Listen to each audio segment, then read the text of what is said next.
right outside, at this exact moment, are dozens and dozens of ICE agents. Donald Trump and his minions, Tom Homan, tough guy, clearly decided, coincidentally or not, that this was a location to advance ICE arrests. Wake up, America. This is a serious moment.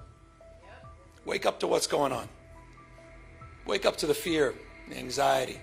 Today is Liberation Day in the state of California. Donald Trump, you have poked the bear, and we will punch back. Major battles over congressional redistricting are unfolding this week in Texas and California as Republicans and Democrats prepare for a high-stakes clash ahead of the 2026 midterms. In Texas, lawmakers returned to the state house for a second consecutive special session called by Republican Governor Greg Abbott.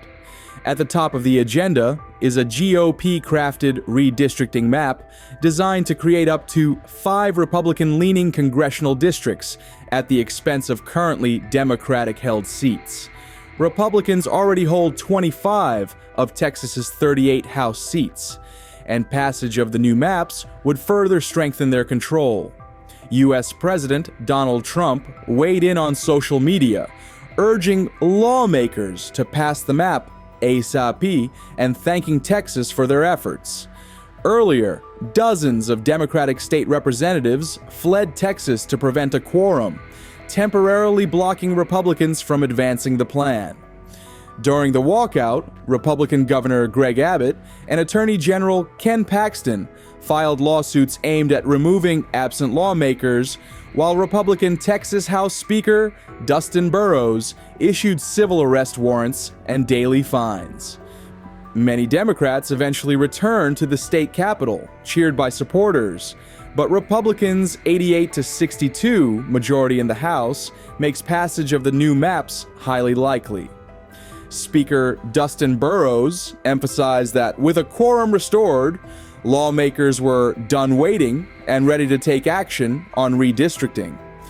Across the country in California, Democrats are pushing back with their own mid-decade redistricting efforts, seeking to counter the Republican push in Texas. Governor Gavin Newsom unveiled a plan for a special statewide referendum to temporarily replace the nonpartisan Redistricting Commission, which has been popular with voters for more than 15 years. The referendum would require a 2/3 majority vote in the Democrat-controlled legislature to proceed, a threshold lawmakers are expected to meet this week. The proposed California maps aim to create up to 5 new Democratic-leaning congressional districts, strengthening the party's position at the expense of Republicans. Newsom accused Trump of attempting to rig the system and vowed that California would not sit idle, while Republicans advance partisan maps elsewhere. What makes LA great, what makes California great, and what makes the United States of America great is that at our best, we don't tolerate our diversity, we celebrate our diversity. And it's a point of pride because we're all in this together. Where are we? At Democracy Center. And right outside, at this exact moment, are dozens and dozens of ICE agents. Donald Trump, you think it's coincidental? No. Donald Trump and his minions, Tom Homan, tough guy, clearly decided, coincidentally or not, that this was a location to advance ICE arrests. Indiscriminate? Perhaps. We'll find out later. It was certainly indiscriminate when a 15-year-old disabled boy had a gun put to his head in Los Angeles trying to go to school just a few days ago.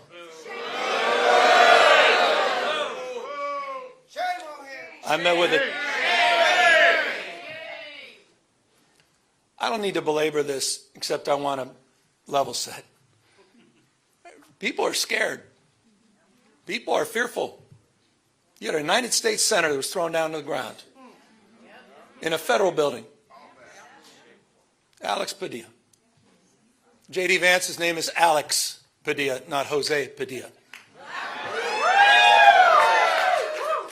That's the Vice President of the United States. There's another museum not so far away from us, talks about those 53 days. Some of you know what I'm referring to. Wake up, America. This is a serious moment. Wake up to what's going on. Wake up to the fear, the anxiety. Wake up to what's happening, not just here in Los Angeles, where we saw our streets militarized. We saw our due process rights thrown out the window. You heard the word disappeared. I was with a 12-year-old boy born in Oxnard, California, whose mother and father were disappeared.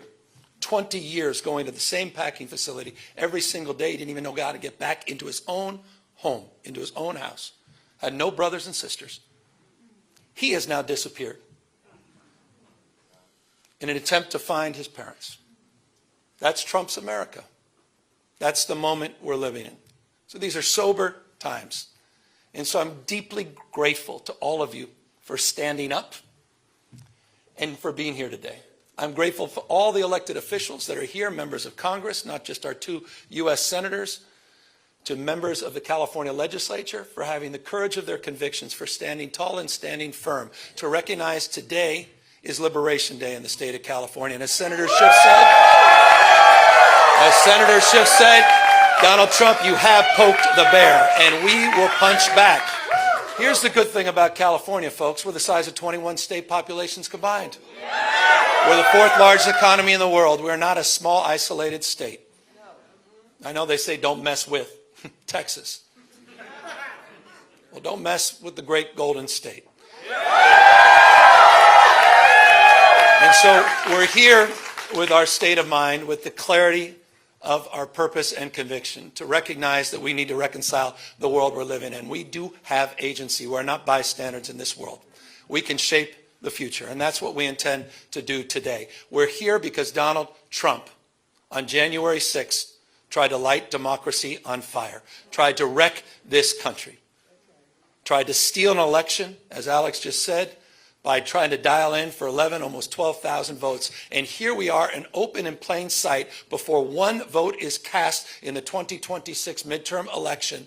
And here he is once again trying to rig the system. He doesn't play by a different set of rules. He doesn't believe in the rules. And as a consequence, we need to disabuse ourselves of the way things have been done. It's not good enough to just hold hands, have a candlelight vigil, and talk about the way the world should be. We have got to recognize the cards that have been dealt. And we have got to meet fire with fire. And we've got to be held to a higher level of accountability. So that's what this is about. It's not complicated. We're doing this in reaction to a president of the United States that called a sitting governor of the state of Texas and said, find me 5 seats. We're doing it in reaction to that act. We're doing it mindful of our higher angels and better angels. We're doing it mindful that we want to model better behavior, as we've been doing for 15 years in the state of California with our independent redistricting commission. But we cannot unilaterally disarm. We can't stand back and watch this democracy disappear. We can't stand back and watch this democracy disappear district by district all across this country, not just in Texas, but in Missouri, where J.D. Vance went just a week ago, in Indiana, in places like Ohio, in places like Florida. We need to stand up, not just California. Other blue states need to stand up. We need to be firm in our resolve. We need to put back. So we're here in that light. And I'm grateful to have remarkable partners in the legislature. It's a tall task. We're asking them for 2/3 of a legislative consent, but this is the difference. This is the difference between what's happening in Texas and what's happening here in California. We didn't receive a phone call from the President of the United States to then quietly go in the back room and start drawing maps and legislatively try to jam them through against the consent of the people. We're doing precisely the opposite. We're working through a very transparent, temporary, and public process. We're putting the maps on the ballot, and we're giving the power to the people. This will be the first redistricting that's ever done that. That's the difference.